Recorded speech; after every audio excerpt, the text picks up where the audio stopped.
जय श्री राम, जय माता दी, बालाजी महाराज की जय। जो आज मैं एक विषय लेके आया हूँ, काफ़ी बच्चों का मेरे पास में सवाल भी आ रहा था और काफ़ी लोगों का मैं लाइव के माध्यम से भी या व्हाट्सएप के माध्यम से सवाल आता रहता है।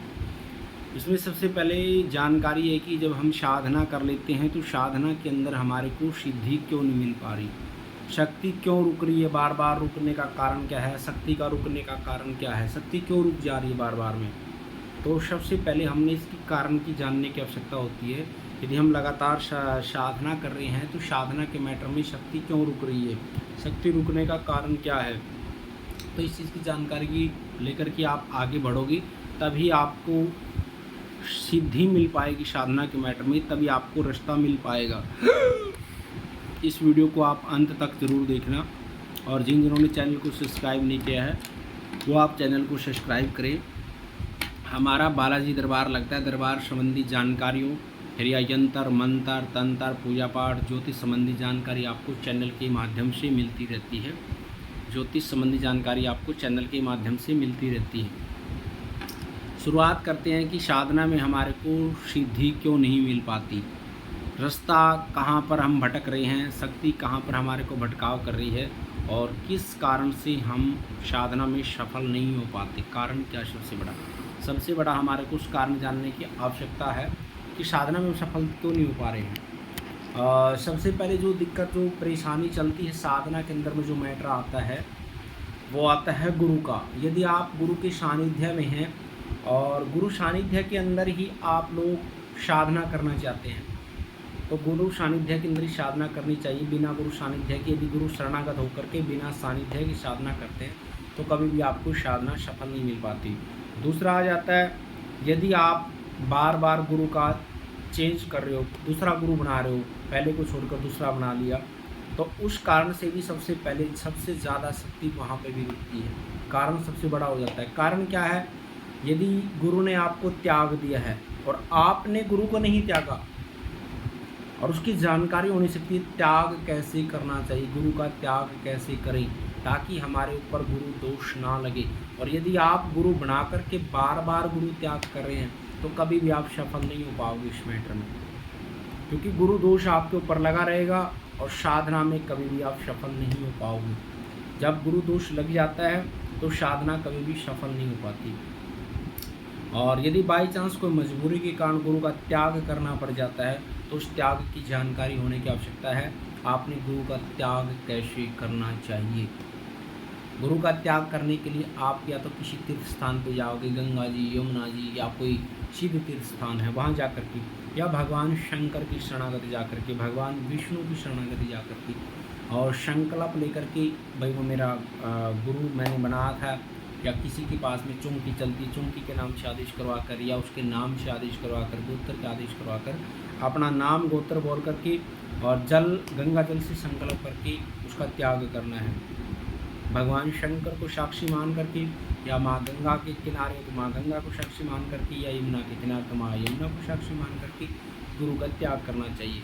त्याग करने के बाद जब आप दोबारा से उस चीज़ में साधना में आगे बढ़ोगे तब आप लोग उसमें सफलता प्राप्त कर सकते हैं। यदि आपको त्याग करने की जानकारी नहीं है और ना आपने गुरु का त्याग किया तो आप भटकते ही रह जाओगे, क्योंकि जो भी काम होता है गुरु का शक्तियों का वो गुरु सानिध्य से ही मिलता है। उसमें नेगेटिविटी हो या फिर पॉजिटिविटी हो, तो गुरु का रोल जो होता है वो ट्रांसफार्मर का होता है। गुरु उसमें ट्रांसफार्मर का रोल करता है, जैसे हम कोई अच्छी शक्ति आए या फिर हमारे पास कोई बुरी शक्ति आए। तो इसलिए सबसे पहले हमने उस चीज़ की जानकारी लेने की आवश्यकता है। शक्तियों का पहला कारण है जो गुरु की शरण से ही है, गुरु सानिध्य से शक्तियों का। दूसरा, यदि गुरु है आपके पास और साधना कर रहे हैं और शक्ति फिर भी नहीं खुल पा रही तो गुरु सानिध्य में जाकर ही आप गुरु जी से आप सलाह लें, शक्तियों के मैटर में रास्ता लें शक्ति खोलने के लिए, क्योंकि जो भी आप साधना करोगे, सिद्धियाँ करोगे, वो गुरु सानिध्य से उसका फल मिलेगा आपको, बिना गुरु के सानिध्य से उसका फल नहीं मिल पाएगा। इसलिए पहला कारण है ये। और दूसरा कारण है, यदि आपके पास गुरु नहीं है, लगातार आप मंत्र जाप कर रहे हैं, साधना कर रहे हैं, तो भी आपको शक्ति नहीं मिल पा रही है, शक्ति आपको रास्ता नहीं दे रही, शक्ति आपको भटका रही है। उसका कारण क्या है, जब हम कोई साधना करते हैं साधना के अंदर सबसे पहले हमने जानकारी होने की आवश्यकता है कि हमने साधना कैसे करनी चाहिए, साधना में भोग कैसे लगाना चाहिए, किन किन शक्तियों को साधना में भोग देना चाहिए और संकल्प कैसे करना चाहिए। तो जब तक ये जानकारी और संकल्प करके भगवान को अर्पण कैसे करना है, यदि इन चीज़ों की जानकारी नहीं होगी आपको तो आप कभी भी साधना में सफल नहीं हो सकते। सबसे पहले आपने माँ भगवती की साधना करनी है या बालाजी महाराज की, बाबा गोरखनाथ की, भगवान शिव की, जिसकी भी साधना करनी है उसके लिए आपने सबसे पहले क्या पंचोपचार मूर्ति को पूजन करना है।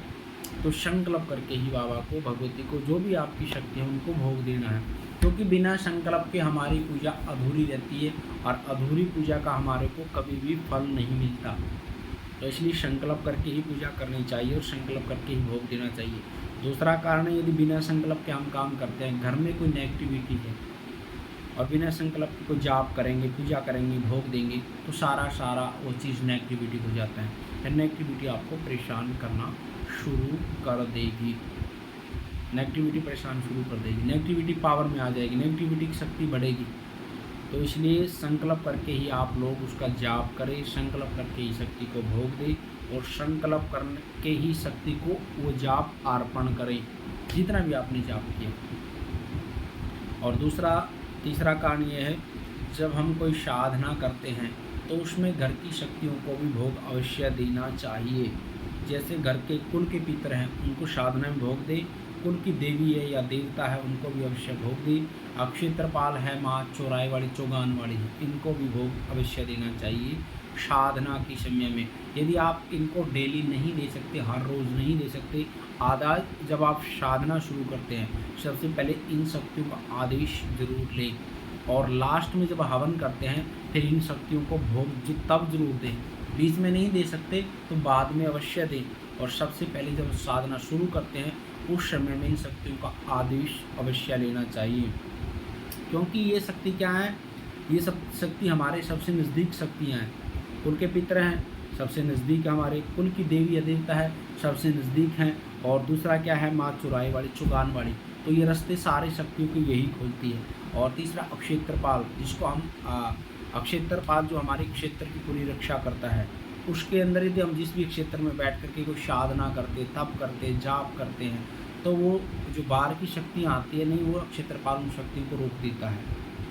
किसी भी शक्ति हो, नेगेटिविटी पॉजिटिविटी जो भी शक्ति हो उसको रोक देता है। तो इसलिए क्षेत्रपाल को भी मनाना की आवश्यकता होती है। जैसे गांव में लोग दादा खेड़ा बोलते हैं, कोई अपने अपने परंपरा अनुसार, भाषा के अनुसार अलग अलग इस चीज़ को मान करके चलते हैं। इसलिए सारे कर्म अवश्य करने चाहिए साधना के मैटर में।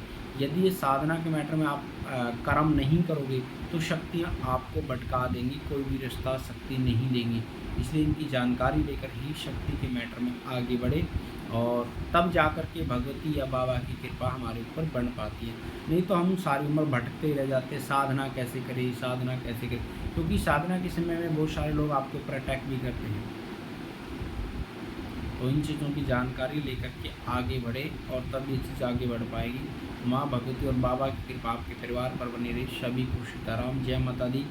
यदि वीडियो आपको अच्छी लगी तो वीडियो को लाइक करना, शेयर करना, कमेंट करना और वीडियो में जय माता दी जरूर लिखना। माँ भगवती आपकी कृपा, आपके ऊपर कृपा बनाए रखी। सभी को सीताराम, जय माता दी, नमो आदेश।